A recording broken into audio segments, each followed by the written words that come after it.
안녕하세요. 조용호 선생님입니다. 자, 컬러리스트 산업기사와 기사 대비 10번째 시간입니다. 데이 10. 네. 그리고 전 시간에 이어서 우리 색채 마케팅 마지막 시간, 두 번째 시간입니다. 자, 전 시간에 우리가 마케팅이 무엇이냐에 대해서 공부를 했었죠. 그죠? 마케팅은 어떤 특정한 어떤 행위가 아니고요.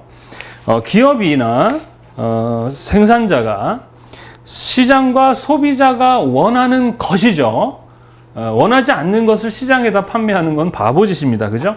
시장과 소비자가 원하는 것, 뭐예요? 제품이나 서비스를 제공하고 그 대가로 이윤을 추구하기 위한 모든 그 안에 일어나는 어떤 모든 행위를 다 우리는 마케팅이다라고 얘기를 합니다. 결국 원초적인 목적은 이윤 추구다. 이윤 추구다라는 것이죠. 그래서 관련한 이제 마케팅 그러게 되면은 어떤 이제 특정한 하나가 아니에요. 마케팅이라는 것은 어떤 우리가 수익을 창출하기 위해서 하는 행위이기 때문에 시대마다 다르고, 그래서 과거에는 제품 판매라는 것이 목적으로 이루어졌다면 현대는 이제 소비자라든가 또 사회적인 문제 이런 것까지도 연결해서 하고 있어요. 그래서 다양한 마케팅들이 만들어지고 있고 또 없어지기도 하고 이러고 있습니다. 그래서 우리가 그림 마케팅이니 인터넷 마케팅이니 이런 거 배웠었습니다. 그리고 기본적으로 마케팅을 이루고 있는 네 가지 구성 요소, 제휴촉가 있죠. 제휴촉가, 제품, 유통, 촉진, 가격. 그 모두 다 P, 네 개의 P로 시작돼서 우리 뭐라고 한다? 4P라고 한다. 그래서 그 네 가지에 대한 제품, 유통, 촉진, 가격. 요 네 가지를 공부하는 게 쉽게 얘기하면 마케팅이다라고 할 수 있습니다. 그리고 중요한 것은 시장과 소비자죠. 그냥 파는 게 아니라 시장과 소비자가 원하는 것. 그죠? 그럼 그 사람들이 뭘 원하는지 알려면 뭐 해야 돼? 조사해야죠. 조사한다는 것. 그래서 시장조사. 오늘 이제 시장조사에 대한 개념 배울 거고요. 전 시간에 우리가 소비자를 조사하는 방법에 대한 것들. 그죠? 그리고 소비자들의 욕구. 그래서 매슬로우의 욕망 모델도 배웠었고, 소비자들의 행동, 의사 결정 과정, 등등의 것들을 배웠었습니다. 라이프 스타일, 이런 것들. 소비자에 대한 내용들을 배웠고요. 마케팅 파트는 저번 시간에 나온 내용들이 문제에 많이 출제가 되고요. 오늘 배울 내용에서는 산업기사는 가끔 한 문제 나오고요. 기사는 한 문제? 정도, 두 문제. 그래서 양에 비해서 사실 이거 오늘 배울 내용을 만약에 제대로 배우면 이것도 한 학기 정도, 그리고도 이거 어떻게 하냐 이 정도로 어려운 그런 정도의 양이 있는데, 고작 한 문제 정도 나오는 파트를 이제 선생님이 설명을 해야 돼. 그지? 그런데 이거를 미시적으로 아주 심층적으로 강의를 한다는 건 좀 효율이 떨어지기 때문에 개괄적으로 좀 전반적으로 설명을 할 겁니다. 그리고 이제 시험에 나왔던 거 위주로 설명을 할 거예요. 근데 시험과는 관계없이 요 파트를 여러분이 잘 배우시면 자료를 조사하고 분석하는 이런 개념을 잘 이해할 수 있어서 나중에 여러분들이 디자인할 때 엄청 도움이 되는 부분들이에요. 디자인이 그림을 그리거나 컴퓨터 그래픽 같은 프로그램을 잘 다루는 것도 중요한데, 기획에 관련한 아이디어를 내고 하는 데 있어서는 그냥 미술학원 다니면서 그림 위주의 공부를 했던 친구들보다 차라리 경영학과라든가 이런 어떤 자료를 조사하고 수집하고 분석하는 훈련했던 친구들이 좀 더 이 디자인에 특히 이 마케팅이라는 거 개념이 디자인과 상당히 연결되어 있다 보니까 좀 더 잘 이해를 하는 것 같아요. 그래서 오늘도 보면은 마케팅뿐만 아니라 이제 우리가 자료 조사, 연구 조사 하는 방법이 있거든요. 이 자료 조사하는 것도 통계학과나 이런 학생들이 공부하는 거를 또 우리 디자이너들이 공부를 해야 된다는 것이죠.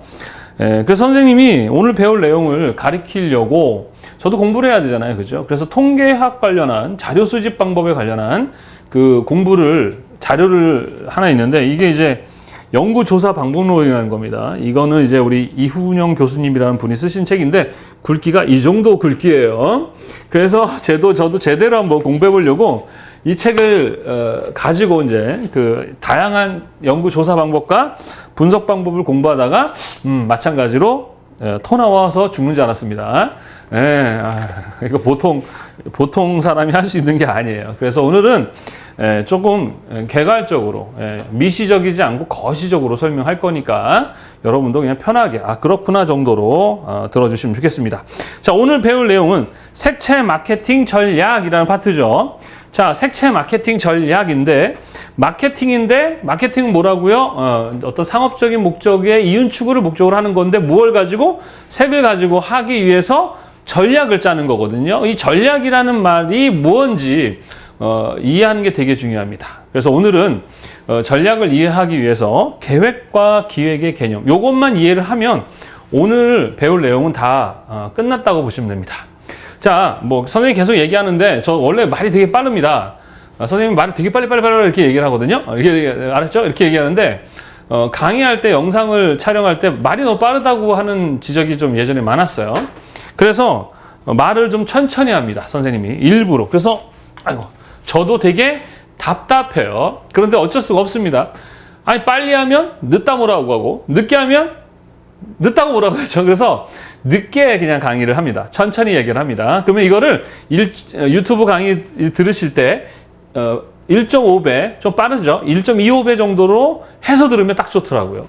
그래서 좀 말이 늦다 생각되는 분들은 말을 좀 빠르게 해서 들으시기 바랍니다. 저도 답답해요. 이해해 주시기 바랍니다.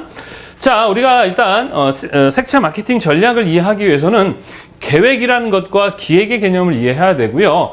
이 부분이 잘 이해가 되면 나중에 우리 디자인이라는 것도 매우 잘할 수가 있습니다. 자, 계획이라는 것은, 자, 우리가 이제 이후에 배우겠는데, 디자인이라는 것도요, 뜻이 뭐냐 그러면, 원래 뜻이 뭐냐 그러면 그림을 그리다가 아니라 계획하다, 설계하다 그런 뜻이에요. 계획하다, 설계하다 라는 뜻입니다. 계획하다, 설계하다? 그럼 디자이너는 뭐 하는 사람이에요? 그림 그리는 사람이에요? 보기 좋게 만드는 사람이에요? 아니죠. 계획하는 사람, 설계하는 사람 그런 뜻입니다. 자, 그래서 이 계획이라는 게 뭐냐 그러면 바로 뭐예요? 어떤 말과 관련했습니까? 현재, 미래, 과거. 난 과거를 계획했어. 난 현재를 계획했어. 뭐라 그래요? 난 미래를 계획한다 라고 하잖아요. 그죠? 미래의 어떤 목표. 그래서 계획은 미래의 어떤 목표예요. 그래서 그 목표를 사람들은 보통, 자, 목표를 누가 하는 거죠? 사람이 합니다. 누가 한다? 사람이 하죠. 개, 돼지, 말, 소가 하는 게 아닙니다. 사람이 하죠. 사람들이 왜 목표합니까? 잘 되려고, 행복해지려고 목표를 삼는 경우가 되게 많아요. 그렇잖아요. 여러분들이 컬러리스트 자격증을 딸 거야. 그죠? will이죠. 미래에 일어날 내가 목표하는 거죠. 그럼 이 자격증을 따서 뭐 하려고? 망할 거야. 슬퍼질 거야. 불행해질 거야. 이건 아니잖아요. 행복해지려고 하는 거잖아요. 이거 따면 뭔가 잘 될 것 같은 느낌이 있으니까 행복해지려고. 그래서 목표를 잡은 거예요. 그게 바로 계획입니다. 그리고 계획을 여러분이 잡으면 그 계획을 하기 위해서 미리 뭘 해요? 준비를 하죠. 우리 이제 사전 준비라고 합니다. 사전 뭐 한다? 준비를 하겠죠. 그 사전 준비를 다른 말로 전문적으로 기획한다라고 얘기하는 거고, 다른 말로는 아이디어를 낸다라고 얘기를 하는 겁니다. 자, 한번 예를 들어볼게요. 자, 친구들과 함께 제주도를 여행 가기로 했어요. 한 달 후에. 그러면 그건 뭐가 됩니까? 제주도 여행 뭐가 되죠? 그렇죠. 계획이라는 것이 되는 거예요. 제주도 여행 계획. 자, 계획을 잡은 이유는 친구들과 함께 친목도 도모하고 서로 더욱더 친해지기 위한 것이지, 가서 서로 집단 자살하자, 불행해지자, 이건 아니잖아요. 그죠? 이런 거예요. 목표를 잡죠. 그러면 이 계획이 잡히면 사전에 미리 갈 걸 준비합니까? 아니면 그날 모여서 바로 무작정 갑니까? 물론 그날 모여서 그날 바로 가도 상관이 없죠. 그렇게 되면 어떤 일이 벌어지느냐 그러면 우리가 가장 중요하게 여기는 돈과 시간이 낭비가 됩니다. 자, 똑같은 에버랜드를 그날 가서 그날 들어가면 그날 돈 다 줘야 되지만, 가기 전에 뭐 중고나라나 이렇게 싸게 파는 특가를 찾으면 반값에도 갈 수 있거든요. 그래서 미리 그런 것들을 미리 예약하면서 준비하면 돈도 아낄 수 있고, 또 차편이나 이런 것도 미리 다 예약하고 알아놓으면 시간도 절약할 수 있죠. 그래서 우리가 보통 돈과 시간이 낭비가 되면 효율이 떨어진다 그래요. 효율. 그래서 효율을 높이기 위해서 효율 또는 우리 뭐라 그래요? 효과를 높일 때 우리 사람들은 뭘 느낀다? 만족감, 행복감을 느낀다. 그래서 똑같은 여행인데도 어떻게 사전에 준비했냐에 따라서 이 효율의 결과가 달라질 수 있다, 없다? 있다. 이런 거예요. 자, 그래서 요 기획, 즉 아이디어를 잘 짜는 게 바로 보통 우리가 하는 거죠. 계획이라는 것은 이제 어떤 이제 물론 계획을 하고 자기가 기획도 할 수 있는데 큰 기업들 있죠. 뭐 삼성이나 이런 회사들의 보통은 계획은 누가 합니까? 대표이사, CEO가 합니다. 운영을 하신 CEO가 하죠. 자, 우리 22년도에는 뭐 어떤 사업 분야에 좀 더 신경 쓸 거야 하게 되면 그 프로젝트가 그 회사의 기획팀이죠. 기획팀. 우리 삼성 같은 건 전략미래기획팀 이렇게 가지고 있었는데 이제 없어졌죠. 그 팀으로 내려가면 그 팀에 온갖 똑똑한 사람들이 모여가지고 뭐 합니까? 이제 기획을 하죠. 그러고 나서 이제 그 CEO 앞에서 이렇게 하면 됩니다. 라고 PPT를 해서 거기서 결정되면 그 프로젝트가 이제 기업에 적용이 돼서 조직도 만들어지고 이제 진행이 되어가는 이런 식의 방법인 거예요. 자, 그래서 여러분들은 이제 어떤 시험이냐? 우리 시험 볼 때 우리는 바로 이 기획이에요. 이 기획. 컬러리스트 시험 뭘 평가하는 거다? 바로 요 능력이에요. 얼만큼 아이디어를 잘 내느냐, 기획을 잘하느냐라는 시험이죠. 계획은 공단에서 시험 문제를 내는 것이고요. 거기에 맞춰서 여러분 이렇게 하면 좋습니다라는 기획을 하는 그런 아이디어를 내는 것입니다. 그러면 이 아이디어를 어떻게 잘 내느냐가 상당히 중요한 거죠. 이 아이디어를 잘 내는 게 좋은 디자이너이고 좋은 마케터이고 좋은 뭐 전략가다 이렇게 얘기할 수가 있습니다. 그러면 어떻게 보통 아이디어를 짜야 되느냐, 어떻게 해야 좋은 아이디어를 짤 수 있느냐, 이걸 한번 알아보도록 하겠습니다. 아까도 말씀드렸지만 시험에서는 한 문제 정도 출제되는, 뭐 산업기사는 잘해야 한 문제 거의 안 나오고, 기사는 이제 한 문제 정도 나오는 가끔 이 정도의 파트지만 이 내용은 나중에 디자인 공부할 때 매우 중요한, 아주 중요한 내용의 일부기 때문에 여러분들이 갖고 계셔야 됩니다. 자, 그러면 아이디어를 잘 짜려면 뭐가 중요하냐? 그러면 일단 첫 번째, 조건이라는 것을 상당히 어떻게 해요?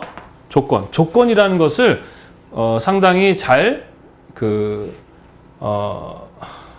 조건이 아니에요. 조건. 이게 변수라는 게 있습니다. 변수. 뭐라고요?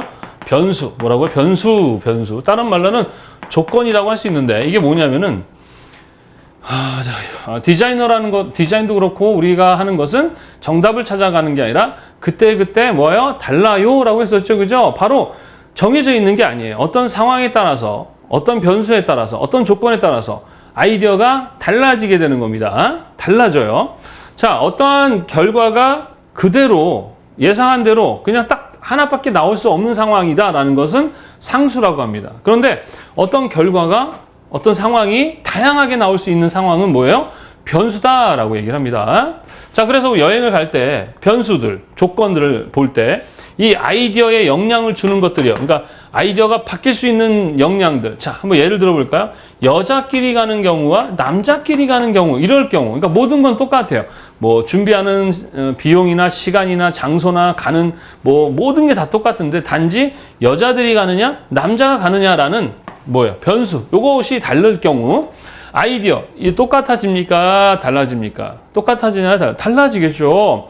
여성들의 니즈와 남성들의 니즈는 어때요? 같아요? 틀려요? 틀리기 때문에 그렇습니다. 그래서 여러분들이 아이디어를 낼 때는 요 변수를 알아야 돼요. 조건을. 그래서 요 변수라는 개념. 그래서 오늘 이 변수에 대해서 공부를 할 겁니다.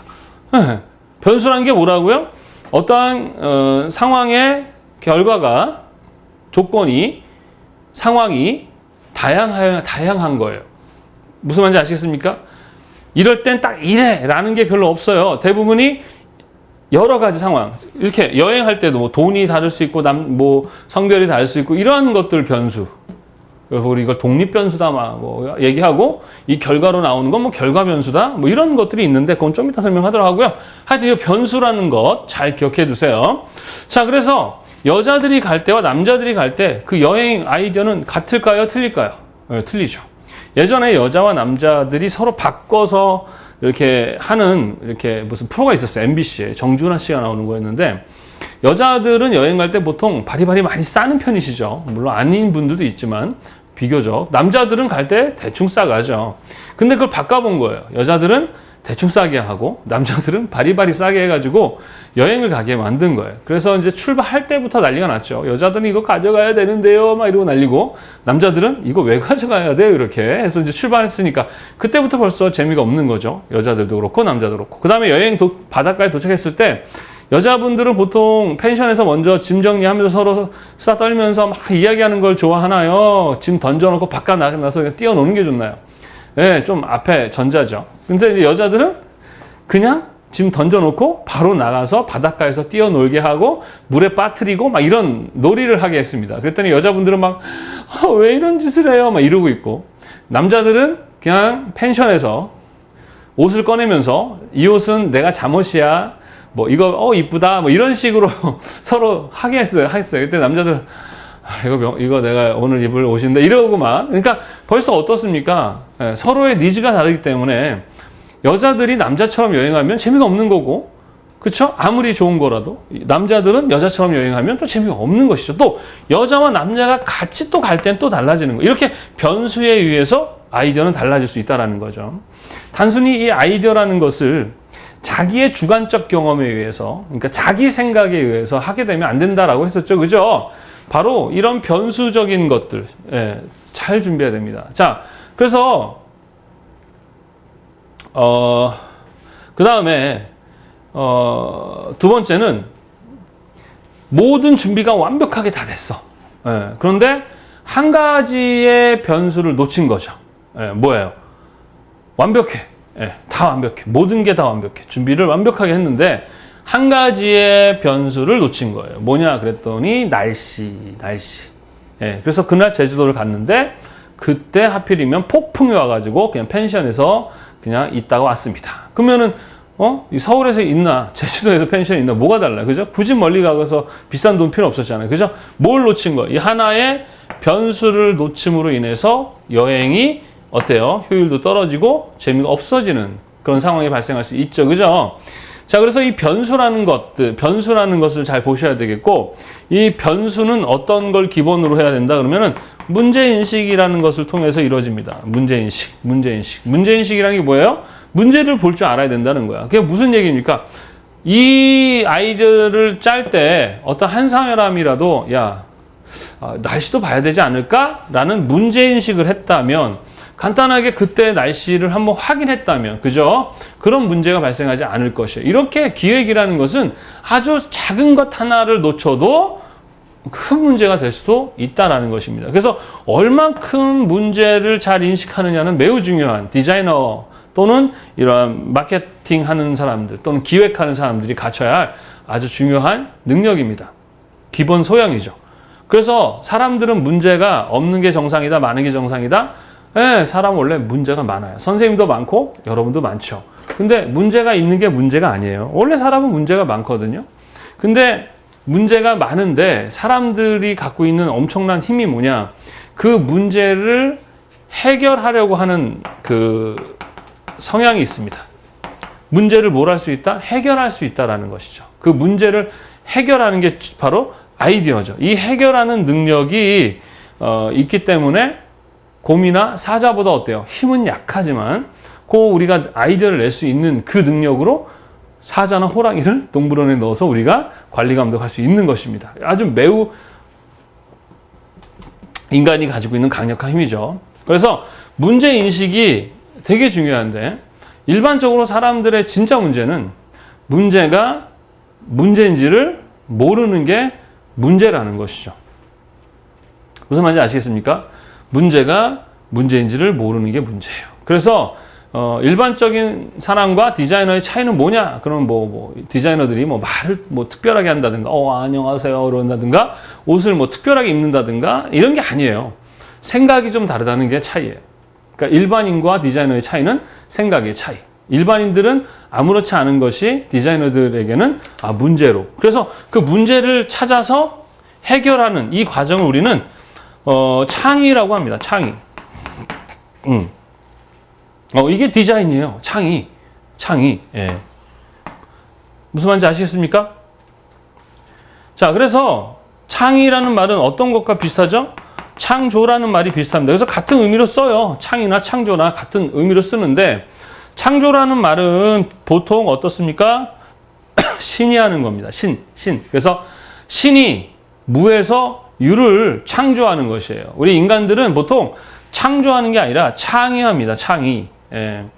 유에서 유를, 그러니까 있던 거 가지고 하는 거예요. 우리는 없던 거 가지고 새로 만들어내는 게 아닙니다. 대부분이 이미 이 지구상에 있었던 것들, 우리가 몰랐었던 거지, 있었던 거 가지고 첫 번째 발견하거나, 두 번째는 발전하거나, 세 번째는 그 다음에는 융합하거나, 이런 식의 방법을 통해서 창의적인 문제 해결, 뭐 이걸 또 디자인이라고 할 수도 있겠고요, 뭐 기획이라고 할 수도 있겠죠. 자, 그래서 일반인들은 보통 야, 이번 여행 가는 거 너가 준비 좀 해봐 이래요. 그런데 이제 조금 배운 사람들은 야, 이번 여행 가는 거 너가 아이디어 좀 내봐 이런단 말이에요.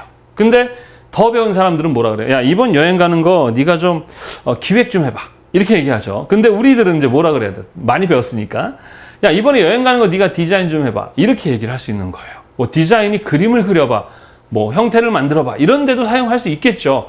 보통 지금의 디자인 그러면 어떤 모양을 만들거나 보기 좋은 스타일을 하는 그런 거로 통용이 되는데 사실은 계획하고 설계한다라는 뜻을 갖기 때문에 그렇습니다.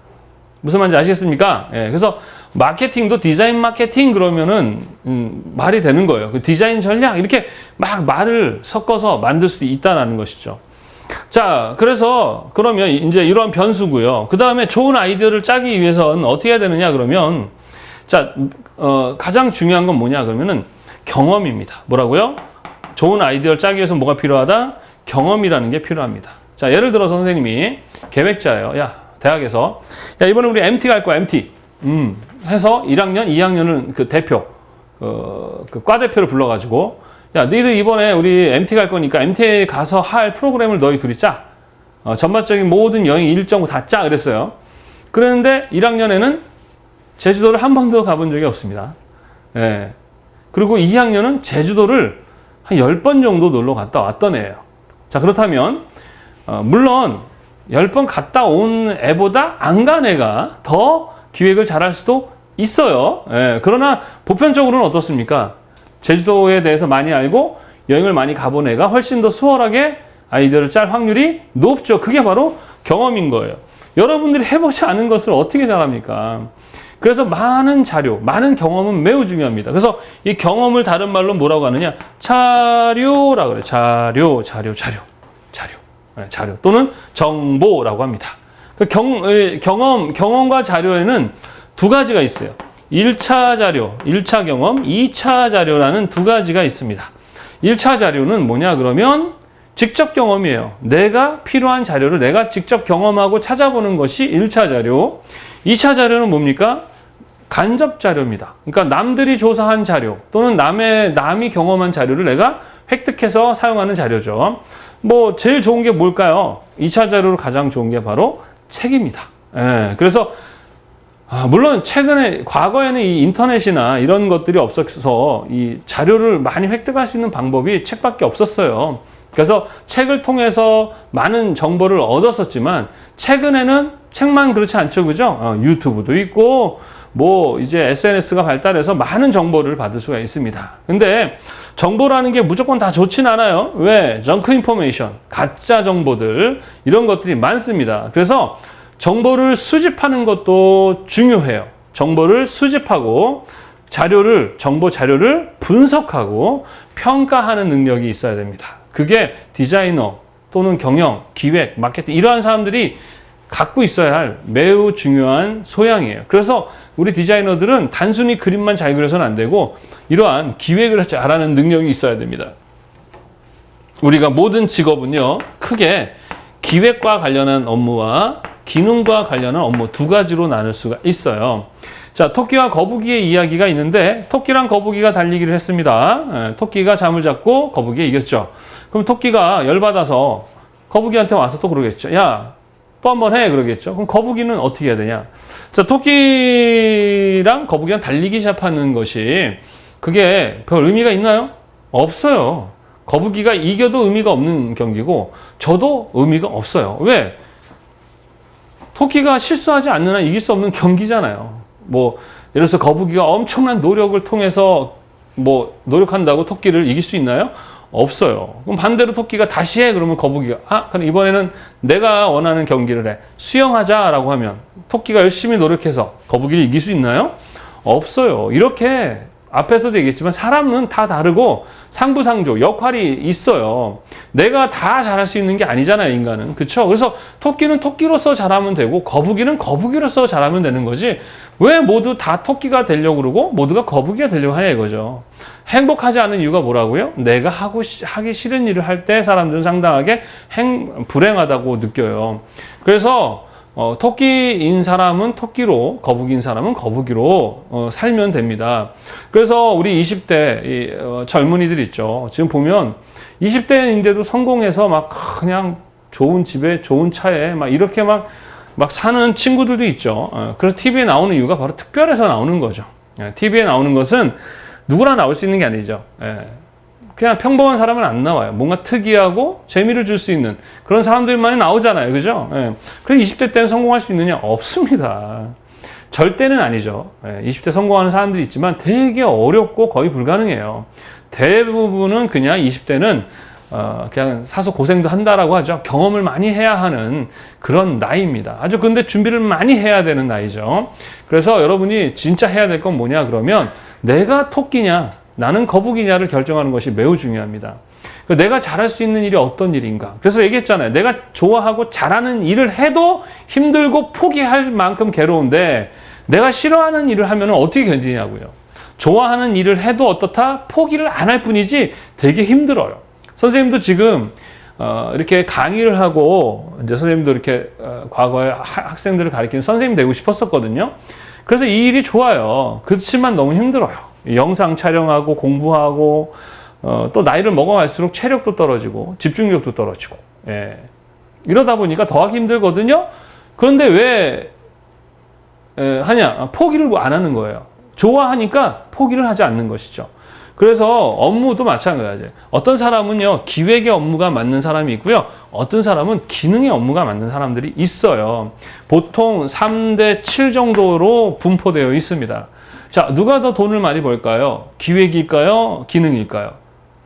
아까 저번에 얘기했지만 기능은 능력 있는 사람, 돈은 능력 있는 사람이 버는 거예요. 그러니까 기획이면서도 돈을 많이 벌 수 있고요. 기능이면서도 돈을 많이 벌 수 있는 거지.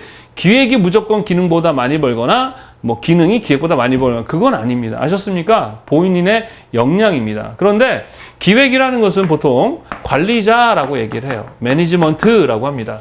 기획 업무는 보통 어떤 사람들이 하느냐 그러면 사람들을 관리를 하는 걸 좋아하거나 그게 맞는 사람들이 보통 하는 것이고요. 기능적인 것 그럼 우리는 단순 뭐 공장에서 이렇게 단순 작업하시는 분들도 필요한데 그런 분들도 물론 기능이지만 여기는 전문 기술직이라고 하는 거예요. 그래서 의사 선생님들도 어떻게 보면은 뭐예요? 기술직, 기능직이에요. 무슨 말인지 아시겠습니까? 그래서 기능하다가 기획으로도 갈 수 있고 기획하다 기능 갈 수 있고 뭐 처음부터 기획을 할 수 있고 처음부터 기능할 수도 있고 이럴 수 있는데 보통 자기가 맞는 게 있어요. 나는 사람들 상대하는 거 별로 피곤하고 난 그림만 그리고 싶으면 그림만 잘 그려도 기능적인 이 사람이 갖고 있는 능력을 기획자가 잘 같이 어우러서 쓰게 되면 아주 좋은 효과와 효율을 낼 수 있는 거예요. 그래서 자기가 어떤 직무가 자기에 맞는가를 잘 결정하는 것은 매우 중요하다. 그런데 뭐 당장 결정할 필요 없어요. 기능인 줄 알고 막 기능하고 있다가 나중에 나가 기획도 잘하네 하고 넘어갈 수도 있는 것이고 또 기획일 하다가도 이거 너무 힘들어 그래서 이렇게 오는 분도 있습니다. 뭐죠? 그 세상에 이런 일인가요? 어젠가 봤는데 은행 업무를 하시던 분이 갑자기 빵을 만드는 그 일을 하는데 늦게 시작했는데도 명품 빵을 만들어내시는 거예요. 그러니까 기획에 관련한 일을 하다가도 어느 날 갑자기 기능이 맞아서 바꿀 수 있고 한 것이죠. 그래서 이러한 업무가 있다라는 거. 근데 우리 이 시험, 컬러리스트 산업기사 시험은 기능적인 시험도 보지만 기획에 관련한 기획의 능력을 평가하는 시험이다. 그리고 기능이라는 것은 이제 뭐 기능사 시험들 있죠. 웹 디자인 기능사, 뭐 컴퓨터 그래픽스 운영 기능사 요 정도다 이렇게 생각하시면 되겠습니다. 어렵나요? 어려워요? 어렵지 않죠. 그죠? 그러니까 좋은 아이디어를 내기 위해서는 뭘 잘해야 된다? 첫 번째는 문제인식이라는 걸 잘해야 된다. 문제가 문제인지를 볼 줄 알아야 되는데 대부분의 사람들은 그 문제가 문제인지를 잘 못 봐요. 예. 그냥 일반인들은 다 어떻다? 그냥 감수하고 살아요. 예. 물론 그게 나쁜 건 아니에요. 대체적으로 다 그게 일반적이죠. 그런데 거기서 문제를 발견하는 거예요. 그래서 예를 들어서 우리나라가 종량제라는 거 지금 하죠. 쓰레기 종량제. 아직도 많이 바뀌어야 되는데, 과거에는 우리나라 그냥 막 버렸습니다. 예, 막 버렸어요. 그러다 보니까 되게 지저분했었습니다. 아직도 생각이 나요. 근데 우리나라의 어떠한 이제 뭐 정치가나 국가기관의 관료들이 해외에 이제 나갑니다. 그래서 저는 이제 외국에 나가는 걸 나쁘게 생각하지 않아요.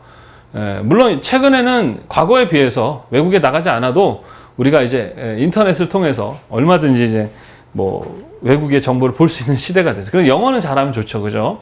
영어를 잘해야 하는 이유는 뻐기기 위한 것이 아니고 정보를 더 많이 접할 수가 있는 거예요. 한국말만 할 줄 알면 한국에서만 정보를 얻을 수 있지만 영어를 잘하게 되면 외국에서도 정보를 찾을 수 있는 거죠. 누가 갑이다? 정보 가진 사람이 갑이다. 경험이 많은 사람이 갑이다. 알겠습니까? 좋은 디자인은 어디서 나온다? 좋은 자료와 좋은 경험이다. 그러니까 디자이너들도 뭘 잘하면 좋다? 영어 잘하면 된다. 근데 최근에는 영어 못해도 되는 게 자동으로 다 번역을 해줘요. 미래에는 이제 정말 영어 공부 안 해도 되는 그런 시대가 될 수도 있어요. 너무 좋아. 하지만 외국에 나가거나 직접 보는 게 좋죠. 그죠? 저는 나쁘게 생각하지 않습니다. 그래서 우리나라의 관료가 외국에 나갔더니 종량제라는 걸 하고 있네. 그러면 이제 우리나라에서는 안 하지만 외국에서 하는 거 보면 뭐 비교가 되겠죠? 이걸 우리 문화 충격이라고 합니다. 우리 문화, 쓰레기 문화와 외국 문화가 비교가 되면 우리 문화가 기존에는 나쁜지 몰랐잖아요. 문제인지 몰랐는데 얘를 보니까 이게 문제구나를 인식하게 되는 거죠. 그 다음부터는 문제를 우리 인간은 갖고 살 수 있다 없다? 없습니다, 여러분들. 당장 오늘 아침에 엄마랑 싸웠어요. 하루 종일 찝찝합니다. 엄마와 문제를 해결하지 않으면 편안하게 생활할 수가 없는 것이죠. 그래서 우리 반드시 뭘 하려고 한다? 해결하려고 한다. 근데 그 해결을 어떻게 해결해야 된다? 창의적으로 해결해야 된다라고 얘기하는 것입니다. 어려워요? 어렵지 않죠. 그죠? 그래서 이 자료를 수집하는 그래서 이제 그 사람이 우리나라에서 마찬가지로 종량제를 실시한 거예요. 그러면 이제 항상 뭔가 새로운 문화를 만들고 하게 되면 기존의 그 기득권자들, 그러니까 그거를 이익 보던 사람들, 바뀌면 손해 보는 사람들이 이제 저항을 하게 됩니다. 그래서 잘 설득하고 합의하고 해서 우리나라도 종량제가 실시되었죠. 자, 종량제가 실시되니까 그냥 종량제로 끝난 게 아니라 우리 국민의 모두 바뀌었어요. 의식도 바뀌었습니다. 디자인이나 이런 것들은 어떤 문화를 만들어내기 때문에 아주 무서운 거예요. 그래서 지금도 여러분은 쓰레기를 함부로 안 버리죠? 종량제로 버리게 됐죠. 그리고 종량제 하지 않고 함부로 버리는 나라 보면은 약간 미개해 보이기도 하고 그러지 않습니까? 그만큼 우리의 뭐가 올라간 거지? 시민의식이 올라간 거예요. 그러니까 좋은 문화는 사람들의 의식 수준, 시민의식을 올리는 거죠. 좋은 시민의식에는 좋은 문화가 있을 수밖에 없는 것입니다. 그래서 과거에 우리나라가 이제 자기라든가 이런 것들 쓰던 당시에 다른 나라는 나무 깎아 쓰고 토기로 만들었는데 우리나라는 뭐예요? 자기를 쓰고 있어. 지금 쓰고 있는 그런 밥그릇을 쓰고 있었다는 거죠. 그러니까 수준이 어떻다는 이 시민의식 수준이 상당히 높았다. 이렇게 평가를 하는 겁니다. 좋은 문화에는 뭐가 있다? 좋은 시민의식이 있게 되는 것입니다. 그래서 이 문제인식이 있어야 그 문제를 해결하게 되고 그 해결하는 것을 통해서 뭐가 생기는 거예요? 창의적인 디자인이 나오는 것입니다. 그래서 요 여행 갈 때도 누구 하나가 한번 예전에 경험이 있었어요.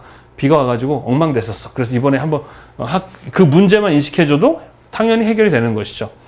그리고 좋은 아이디어를 내기 위해서는 뭐가 필요하다? 자료조사라는 게 필요합니다. 그래서 1차 자료는 내가 직접 경험하고 찾는 자료. 2차 자료는 뭐예요? 남이 해놓은 자료. 그래서 여러분도 책도 많이 보셔야 되겠고 정말 공부를 많이 하셔야 됩니다.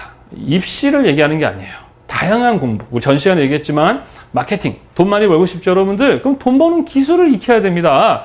가만히 있는다고 아무도 안 가르쳐줘요. 가만히 있으면 자기 생각에 빠집니다.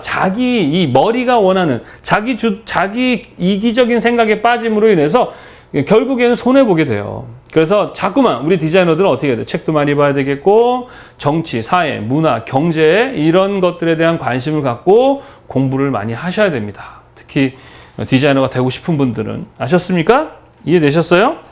자, 그래서 이러한 이제 기획 행위를 이렇게 잘하기 위해서는 뭐예요? 문제인식을 잘해야 되겠고 많은 자료와 경험이 있어야 된다라는 것입니다. 그러니까 이해되십니까? 자, 그래서 요 외에 이제 뭐 아이디어를 진짜 발상하는 방법 이런 것들이 있는데 그거는 나중에 디자인 파트에서 설명하도록 하겠습니다. 그래서 이제 보통 이 기획은 뭐 개인이 할 수도 있어요. 그죠? 개인이 할 수도 있고 또는 어떤 조직이나 기업이 할 수 있고 또 누가 할 수 있어요? 국가기관이 할 수 있죠. 이렇게. 자, 우리가 이제 보통 개인이 하는 것은 꿈이나 비전이라고 합니다. 여러분들 미래에 어떤 꿈을 가지고 있고 비전을 갖고 있죠? 이것을 위해서 미리 준비하는 것. 이 바로 꿈, 비전. 이거를 우린 기획의 다른 형태가 바로 개인한테는 꿈이다, 비전이다. 이렇게 이야기를 합니다. 꿈을 가져야 될까, 안 가져야 될까요? 네, 가져야 됩니다. 자, 꿈은 이루어집니까, 안 이루어집니까? 안 이루어집니다. 아니에요. 안 이루어지는 건 아니고 거의 안 이루어집니다. 아셨습니까? 어릴 때 저 대통령 되고 싶었거든요. 절대 안 되죠.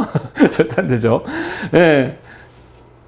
꿈은 안 이루어집니다. 그런데 왜 꿈을 가져야 되느냐? 그러면 자, 꿈을 가져도 안 이루어지죠. 그죠? 그러면 꿈을 안 가지면 안 되는 거예요.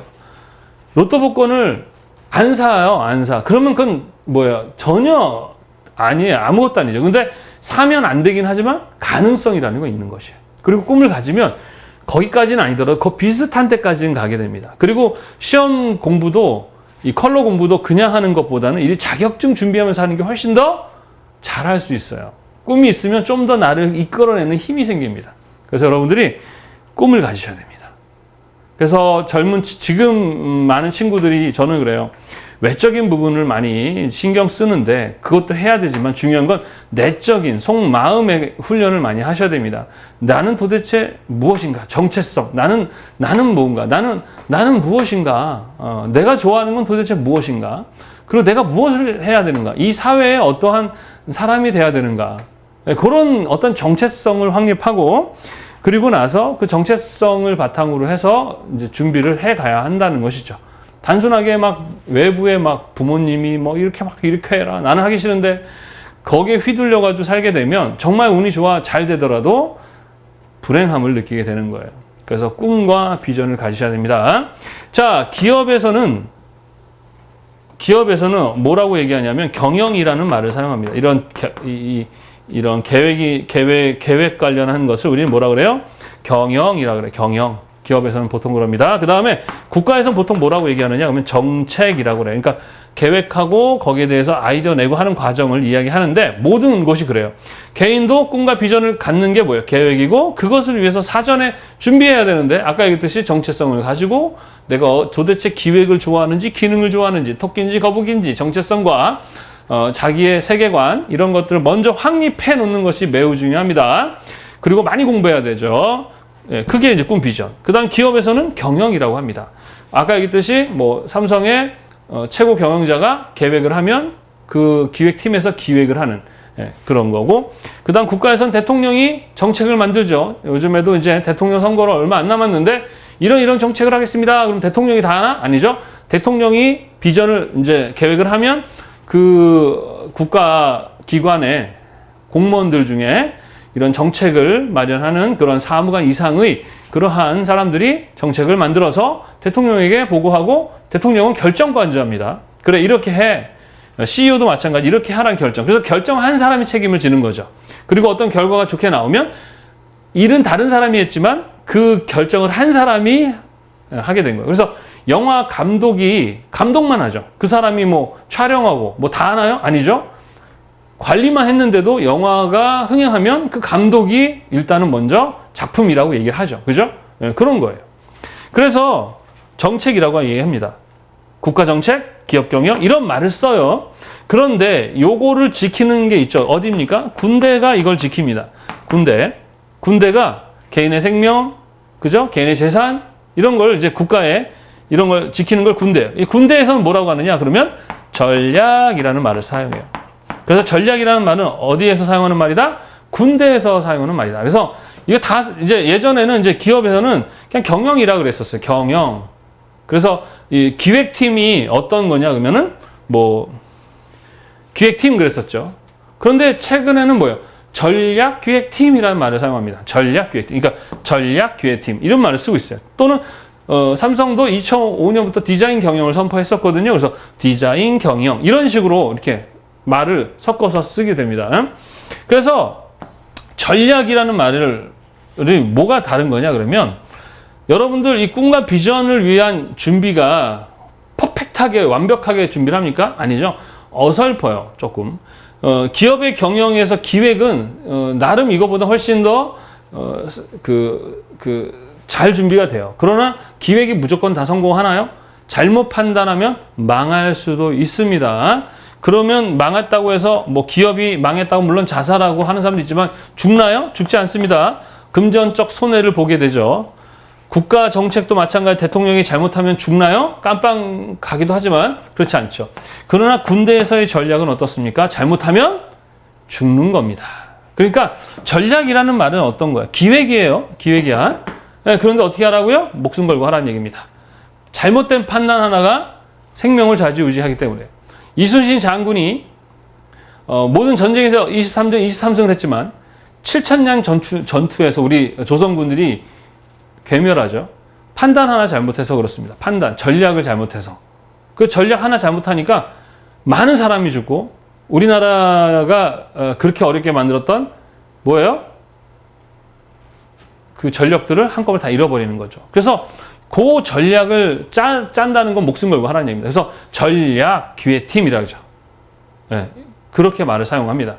그러니까 똑같이 기획을 하되 아까처럼 여러 가지 문제를 진짜 세세한 것까지 다 정말로 다 보는 거예요. 이순신 장군은 뭐 점까지 봤대요. 그러니까 모든 준비를 퍼펙트하게 하기 위해서 점도 봤고 또 그 지역의 자연 환경의 그 물때라든가 이걸 아는 전문가뿐만 아니라 외구의 어떤 성향, 이 모든 그러니까 지지 않는 전쟁을 하신 거예요. 예, 준비가 퍼펙트했던 거죠. 그래서 전략적 기획을 한다라는 말은 그런 얘기다. 이렇게 이해를 하시면 되겠습니다. 자, 여기까지 여러분들 대충 이해되시죠? 그죠? 자, 그래서 이제 기획과 계획이라는 개념 안에 전략이라는 말도 들어가 있는 것입니다. 그래서 전략이라는 말은 이제 군대에서 사용하는 의미로서 군대라는 의미의 스트라토스와 이끈다는 아고라는 말이 결합돼서 고대 그리스어인 스트라테고스라는 말로부터 직접 유래되었다. 전략이라는 말 자체가 그렇다라는 것이에요. 무슨 말인지 이해되십니까? 그리고 계획이 무엇이고 기획이 무엇인지 아시겠죠? 계획은 목표고 그 목표를 이루기 위해서 사전에 준비하는 것을 우리는 기획이라고 하고 그 기획을 다른 말로는 아이디어라고 하는 것입니다. 그래서 이것은 누구나 다 하고 살고 있고 다 하는데 보통 디자이너라 그러면 한다면 이 전략보다도 더 깊은 개념이라고 보시면 되겠어요. 제일 좀 대충 하는 것은 야 이번 여행 네가 준비해. 이건 좀 준비하되 아주 소소한 것까지 준비하지 않는 대충 준비하는 것이고 야 이번에 가는 거 아이디어 좀 짜봐 하면 조금 그거보다 더 문제를 인식하는 것이고 이번에 기획해봐 그러면 이거는 이거보다 훨씬 더 많은 문제를 봐야 되고 전략적인 말까지 포함될 수 있는 정도로 그러나 그보다 더 높은 단계가 바로 디자인이에요. 엄청 많은 것들을 배려하는 것이죠. 그래서 컬러를 사용할 때도 예전에는 대충 썼다면 이걸 쓸 때 다양한 어떤 상황과 환경들을 배려해서 사용하게 되는 그런 것들이 바로 색채 마케팅 전략이라고 하는 것입니다.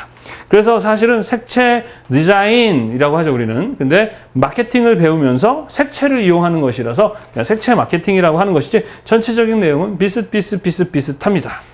자, 그래서 교재에 보면은 마케팅 전략이라고 되어 있는데 전략이란 말 자체는 마케팅을 잘하기 위해서 다양한 문제인식을 하고 좋은 기획을 하자라는 것이 아이디어를 짜자.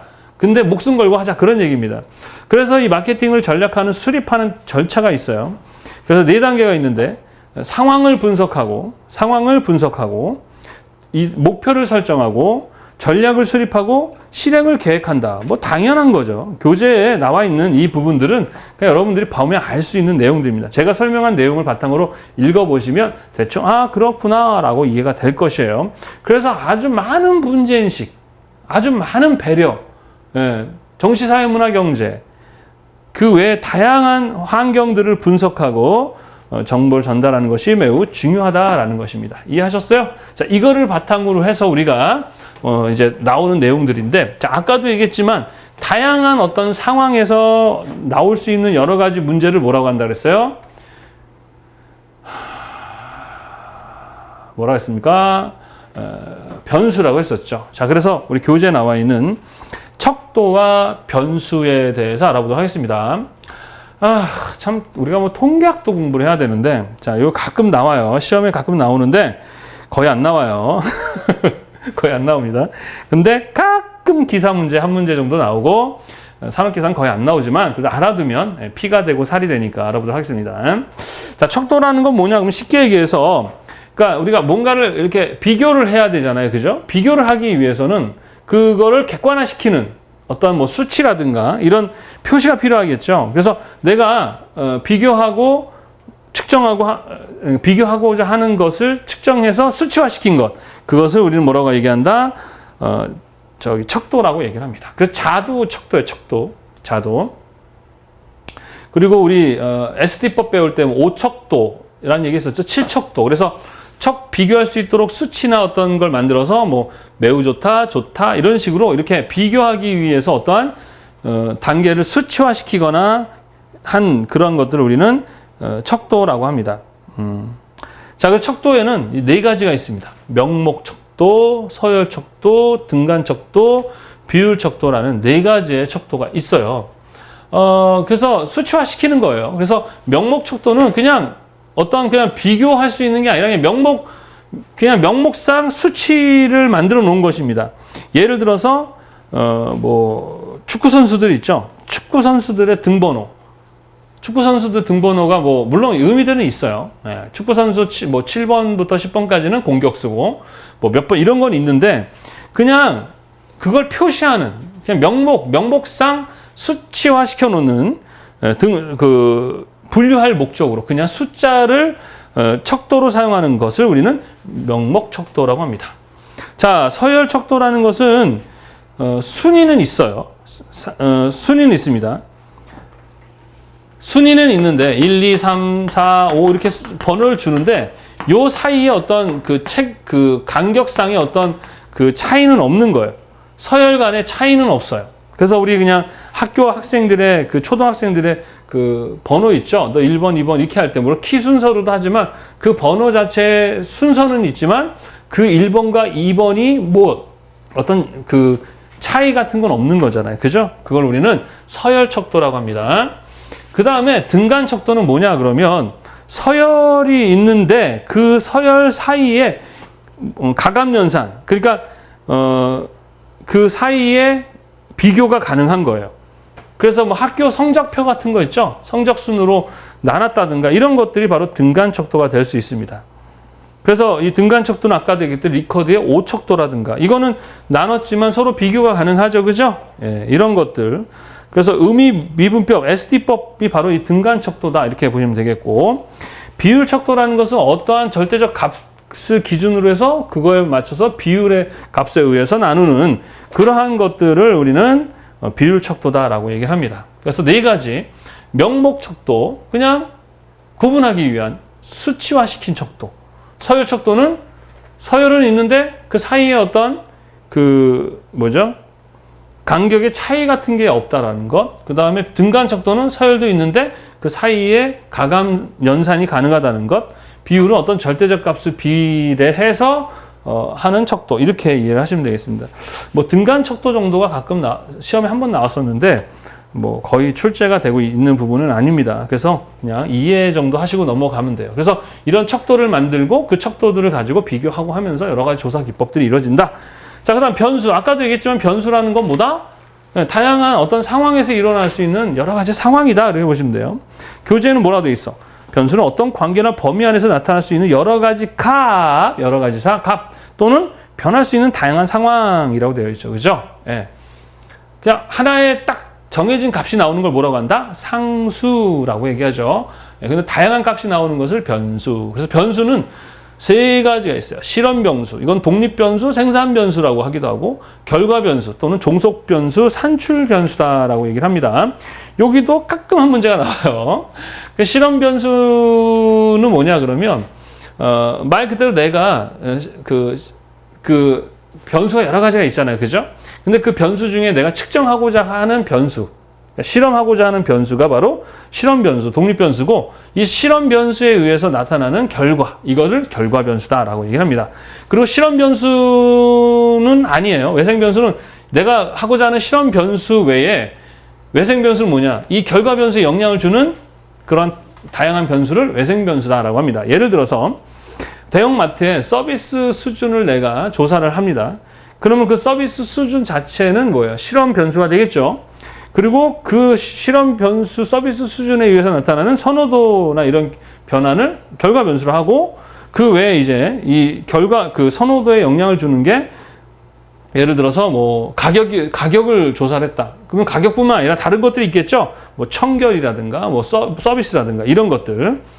서비스 수준, 그러니까 서비스 수준이었으니까 서비스 수준이 실험 변수, 그거에 나오는 선호도, 결과도 변수, 외생 변수는 서비스 수준 외에 가격이라든가 청결도 이런 것들이 결과 변수에도 영향을 주는 외생 변수, 이런 것들을 이야기합니다. 이것도 기사에서 한 번 정도 출제가 됐고 거의 나오진 않지만, 이거를 좀 알아두시면 뭐 그냥 어디 가서 아는 척 할 수 있지 않나 이렇게 생각이 됩니다.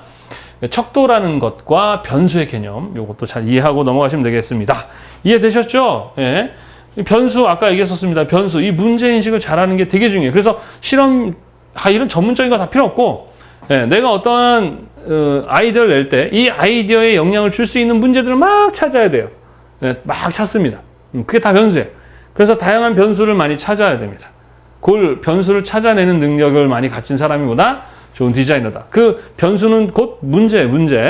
그 문제를 해결하는 과정에서 뭐가 일어나는 거죠? 바로 창의성이 나오는 거예요. 그 문제를 잘 해결하려면 뭐가 필요하다? 경험이 많이 필요합니다. 그래서 문제인식을 잘하고 경험이 많으면 뭐가 나올 가능성이 높아요? 창의성이 나올 확률이 높습니다. 창의라는 것은 새로운 거예요.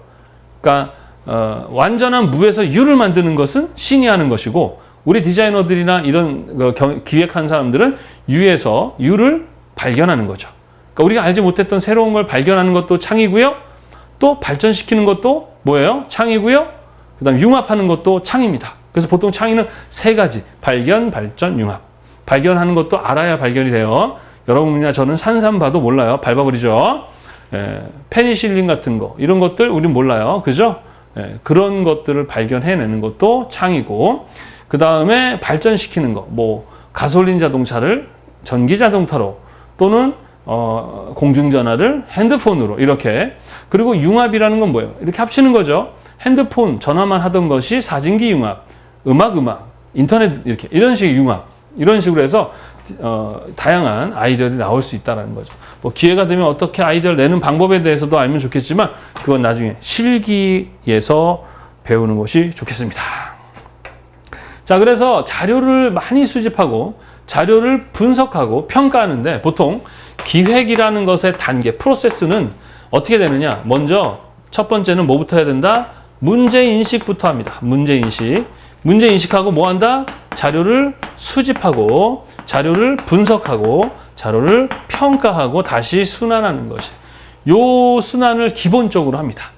뭐 한다? 문제인식한다. 이게 되게 중요해요. 문제인식. 그 다음에 이 문제에 맞는 자료를 수집해야 됩니다. 1차 자료, 2차 자료. 그리고 그 자료들이 다 좋지는 않다 그랬었죠. 정크 인포메이션도 있을 수 있어요. 여러분 디자이너들은 어떠한 정보가 여러분한테 들어오면 그걸 맹신하시면 안 됩니다. 근데 이 20대들이 조금 그 필터링하는 능력이 떨어지죠. 그죠? 그래서 항상 우리는 정보가 들어오면 맹신하는 게 아니라 맞는지 틀리는지를 잘 어떻게 분석하는 것이 되게 중요합니다. 그리고 잘 평가한 다음에 그걸 적용해서 아이디어를 짜는, 이런 식의 것들이죠. 이해되십니까? 예. 자, 그래서 이거는 뭐냐? 수학 분석은 뭐냐 그러면요, 자료들을 모아서 분석하고 평가하기 위한 그러한 기획에서 많이 사용하고 있는 분석 기법입니다. 그래서 기획서, 이제 그 기획서라 그러죠. 계획서를 짤 때 그 안에 항상 이 수학 분석이라는 게 들어가는데, 디자이너들도 주로 경영 관련한 사람들이 배우는 거였지만 디자이너들도 이런 문제인식을 하기 위해서 수학 분석을 많이 쓰게 됩니다. 자, 강점, 약점, 기회, 위협이 영어로 strength, weakness, opportunity, threat이라는, 나 영어를 잘 못해요. 발음이 좀 이상해도 뭘 하지만 영어도 해야 돼. 여하튼 강점, 약점, opportunity, threat. 여기서 SWOT이라서 약자로 SWOT입니다. 자, 그래서 선생님이라는 사람에 대한 분석을 할 수 있겠죠. 그죠? 내가 어떤 예를 들어서 컬러리스트 강의를 할 사람들에게 내가 광고를 하려고 그래. 그러면 광고를 이제 짜야 되겠죠? 짜기 전에 내가 어떤 거를 사람들한테 PR할지를 알려면 먼저 선생님을 해야 돼? 분석해야 되죠. 그죠? 그래서 보통 강점과 약점은 내부적인 요인이고 기회와 위협은 외부적인 요인이다. 이렇게 나눕니다. 강점이라는 건 선생님이 갖고 있는 강점이죠. 조 선생은 잘생겼다. 강점이 아니죠. 약점입니다. 못생겼어요. 선생님은 언니처럼 생겼어 봐. 이렇게까지 열심히 안 해도 됩니다. 대충 강의해도 엄청 많이 오실 텐데 하여튼 별로 잘생기지 못하셔서 열심히 강의를 해야 됩니다. 설득해야 되고. 자, 하여튼 강점, 열정이 넘친다, 합격자가 많다, 직접 책도 썼다, 강의도 비교적 재밌게 잘한다, 이런 건 강점이 되겠죠. 자, 약점이라는 건 뭐예요? 나이가 많다, 늙었다, 못생겼다, 이런 거. 내가 갖고 있는 것들이 이제 그런 강점과 약점입니다. 기회와 위험은 나와는 상관없는 외부적인 요인이 나에게 도움이 되면 기회, 나에게 위협이 되면 위협입니다. 자, 유튜브 같은 이런 SNS가 발달한다. 도와주는 거죠, 선생님을. 그죠? 또 선생님 사무실이 강남에 있습니다. 비교적 도움이 되죠. 그리고 컬러리스트에 대한 관심이 높아지고 있어요. 많은 사람들이 시험을 많이 보려고 합니다. 저한테는 도움이 되는 거죠. 그죠? 자, 반대로 위협이라는 게 뭡니까? 경쟁 업체가 많아지고, 그죠? 그리고 코로나 때문에 지금 시험 학원을 다니지 않는 사람들이 많아지고 이런 것들입니다. 그래서 그러한 자료들을 분석해서 그걸 바탕으로 이제 기획이라는 게 이루어지는 거예요. 그래서 전략, 기획하는 거죠. 전략을 어떻게 짜느냐? 그래서 얘네들을 이용해서 SO 전략, SD 전략, WO 전략, WT 전략 이렇게 하는 건데 보통은 강점과 기회는 어떻게 해요? 적극적으로 활용하는 겁니다. 약점과 위험은 회피하는 기술을 많이 사용합니다.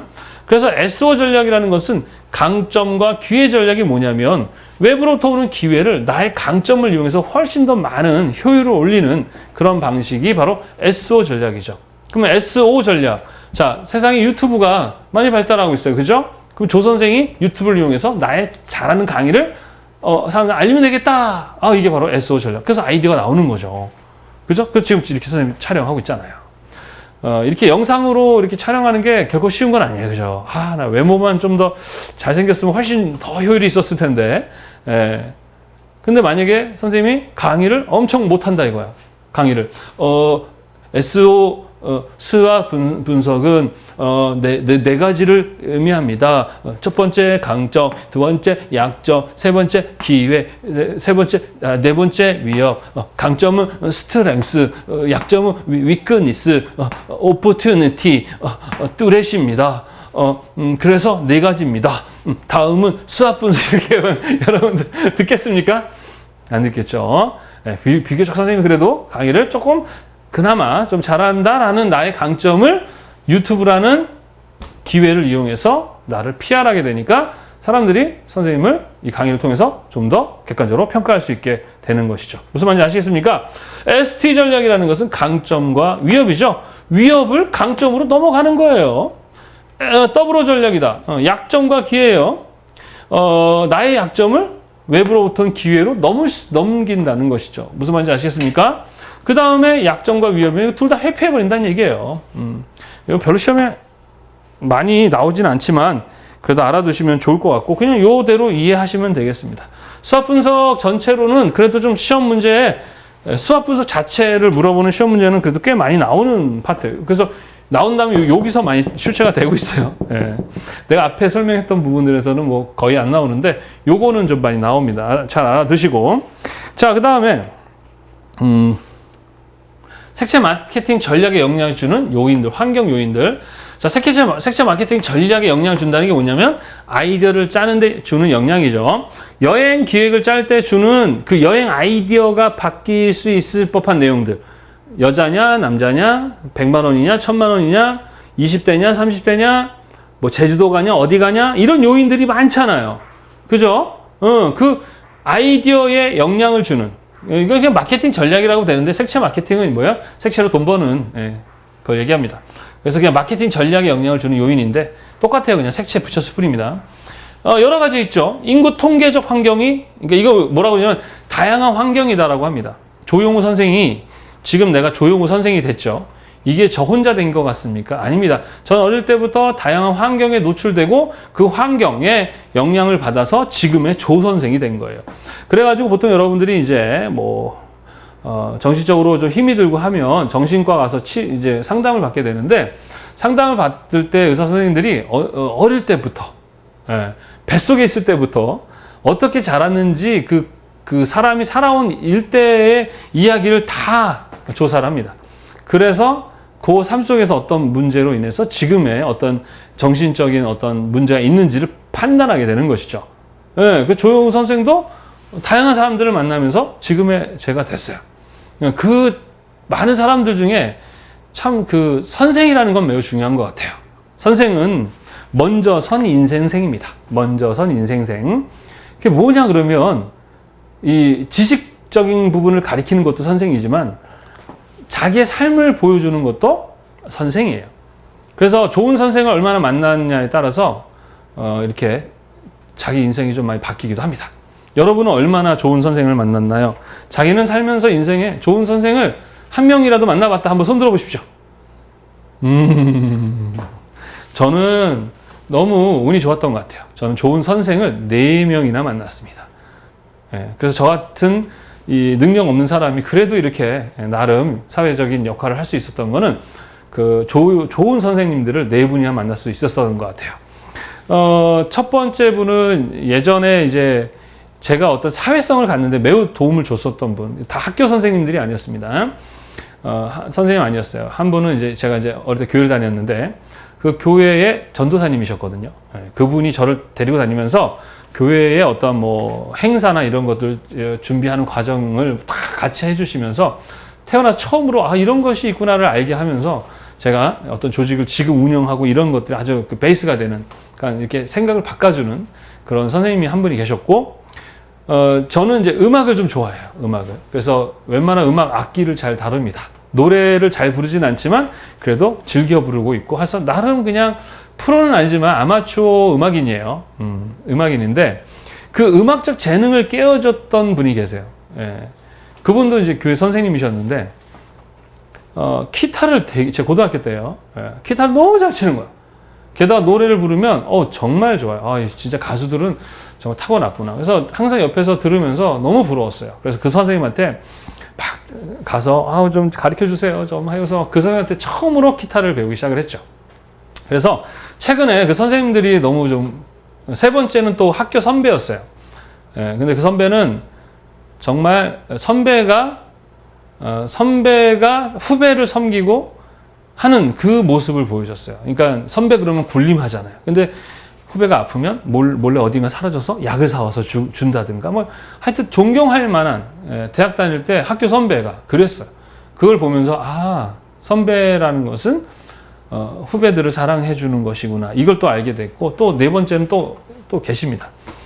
자, 그래서 선생님들이 다 어떻게 살고 있는가를 확인하다가 한 번은 이제 그 음악적 재능을 주신 그 선생님이 계시는데, 그 선생님 최근 그래서 제가 뭐 어떻게 사나 그분 해가지고, 그분이 노래를 잘해서 그분의 성함을 치고 이모모예요. 이모모라는 선생님이세요. 그래서 탁 찾았는데 나왔어요. 나왔는데 보니까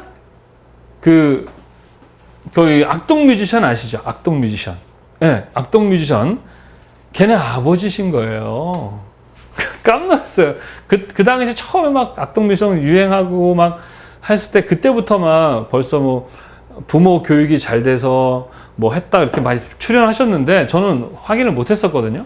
그래서 최근에 이제 악동 뮤지션 아버지라는 거를 보고 그분이 그분인가 해서 옛날 사진을 봤더니 그 악동미션 남자의 그 찬혁이랑 똑같이 생겼더라고요. 20대 때.